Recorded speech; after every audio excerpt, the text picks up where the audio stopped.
আজি ৰাতিপুৱা বিধানসভাৰ প্ৰাংগণত এখন নক্সা এখন ছবি প্ৰদৰ্শন কৰিছে। তাতে মুখ্যমন্ত্ৰী ডাঙৰীয়াক তেখেতে ধৃতৰাষ্ট্ৰ বুলি কৈছে। তেখেতৰ মতে অসমত নাৰীৰ ওপৰত নিৰ্যাতন হৈছে, দুঃশাসনে নিৰ্যাতন চলাইছে আৰু মুখ্যমন্ত্ৰী ডাঙৰীয়াই নীৰৱ ভূমিকা পালন কৰিছে। মই অসমৰ ৰাইজক ক'ব খোজো যে মুখ্যমন্ত্ৰী ডাঙৰীয়াই নাৰীৰ সুৰক্ষাৰ কাৰণে কিমানখিনি কৰিছে আৰু তেখেতে অতি দৃঢ়ভাৱে নাৰীক যোনেই গাত হাত দিছে, নাৰীক ব্যৱহাৰ কৰিছে, মুখিমূৰ কৰিবলৈ অহৰহ প্ৰয়াস চলাইছে। মই এতিয়া এটা কথা ক'ব খোজো, অসমত যিসকলে নাৰীক ধৰ্ষণ কৰে, নাৰীক দুৰ্ব্যৱহাৰ কৰে, নাৰীক অসন্মান নকৰে, মেক্সিমামেই হৈছে 90% হৈছে এটা বিশেষ সম্প্ৰদায়ৰ ব্যক্তি। আৰু এই বিশেষ সম্প্ৰদায়ৰ ব্যক্তিসকলৰ পৃষ্ঠপোষক কোন, মুখ্য পৃষ্ঠপোষক কোন? অখিল গগৈ ডাঙৰীয়া।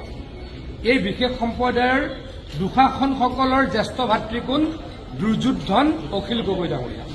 গতিকে দুৰ্যোধনকো মুখিমূৰ কৰা হ'ব আৰু দুঃশাসনকো মুখিমূৰ কৰা হ'ব।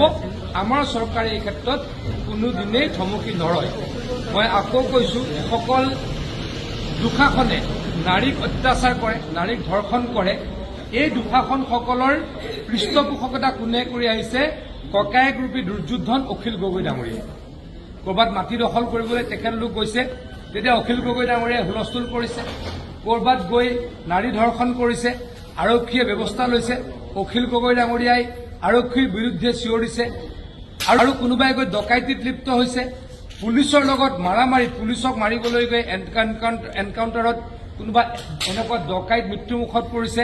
বিধানসভাত তালফাল কোনে লগাইছে? এই দুৰ্যোধন অখিল গগৈ ডাঙৰীয়াই। গতিকে অসমৰ আবাল বৃদ্ধ বনিতা সকলোৱে জানে যে এই বিশদ ব্যক্তি, যিসকল দুঃশাসন, যাক দুঃশাসন বুলি অখিল গগৈ ডাঙৰীয়াই অভিহিত কৰিছে, সঁচাকৈও তেওঁলোক দুঃশাসন। এই দুঃশাসনৰ ককায়েক দুৰ্যোধন অখিল গগৈ ডাঙৰীয়া। গতিকে অখিল গগৈ ডাঙৰীয়া, আপোনাৰ ভাতৃসকলক বুজাওক যে নাৰীক ধৰ্ষণ কৰিব নাপায়।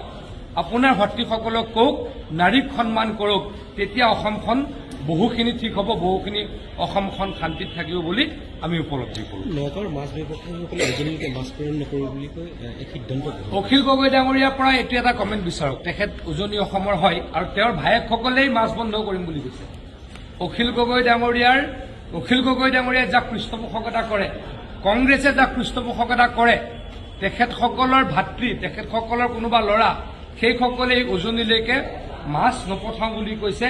তেখেতসকলে এটা কমেণ্ট কৰক, তাৰ পাছত ডেফিনেটলি আমি নিশ্চয়কৈ ব্যৱস্থা ল'ম বুলি উজনিৰ ৰাইজক আমি আশ্বস্ত কৰিছোঁ।